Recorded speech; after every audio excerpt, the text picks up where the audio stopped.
Have you ever heard of a man so unlucky to be caught in the middle of the world's deadliest weapon? Not once, but twice.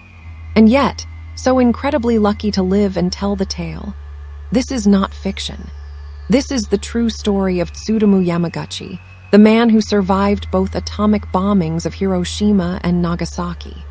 His life is a haunting reminder of human suffering, but also of resilience that refuses to be destroyed. In the summer of 1945, Japan was crumbling under the weight of war. Cities were burning, food was scarce, and rumors of a new and terrifying American weapon had begun to spread.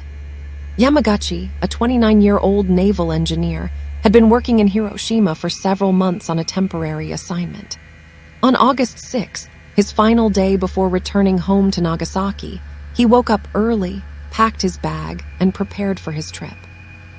He had no idea that within hours, his life would be ripped apart by the first use of nuclear power in war.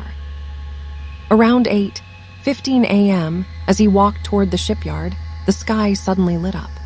Yamaguchi later said it was like the sun had exploded right above his head. A blinding flash filled his eyes, followed by a searing wave of heat that felt like his skin was melting. Instinctively, he threw himself into a ditch as the shockwave thundered across the city. Buildings collapsed in an instant, firestorms erupted, and within seconds, Hiroshima was turned into hell on earth.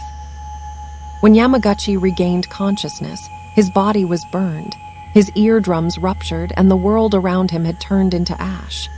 The once lively city was unrecognizable. Twisted steel, charred corpses, desperate survivors wandering like ghosts.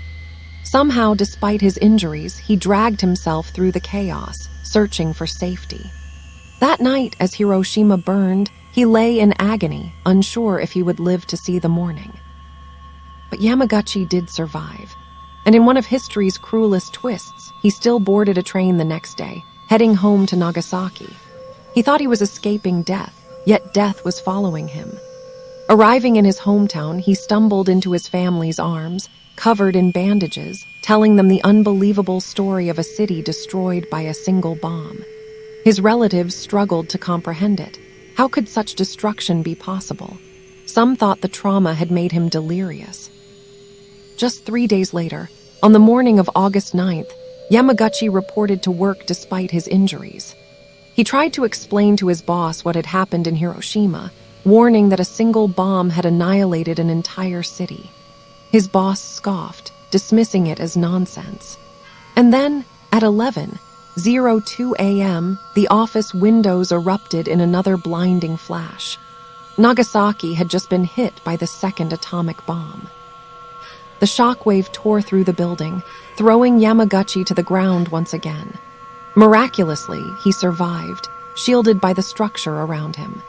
When he staggered outside, he was greeted by the same nightmarish scene he had witnessed days before, streets filled with fire, bodies, and despair. For the second time in less than a week, Tsutomu Yamaguchi had survived the impossible. Doctors believed he wouldn't last long. His burns were severe, radiation sickness left him vomiting blood, and his body was covered in sores. Yet, against all odds, he slowly recovered. He lived not just days, not just years, but decades after the war, raising a family and dedicating his life to speaking out against nuclear weapons. Yamaguchi eventually became recognized as the only official survivor of both atomic bombings. His story was so extraordinary that many doubted it. But in 2009, the Japanese government confirmed his unique status. When he passed away in 2010, at the age of 93, the world lost not only a witness to history's darkest moment, but also a voice of resilience and peace. His words remain powerful today. Yamaguchi once said, "Having experienced both Hiroshima and Nagasaki, I sincerely hope that no human being will ever have to suffer what we endured." The story of Tsutomu Yamaguchi is not just about survival. It is about the strength of the human spirit, about how, even in the face of destruction meant to erase life itself, one man carried on. And through his survival, He became living proof of both the horror of war and the enduring will to live. So the next time you hear about Hiroshima and Nagasaki, remember this. Among the ashes of two destroyed cities, one man stood up twice, scarred but unbroken, to tell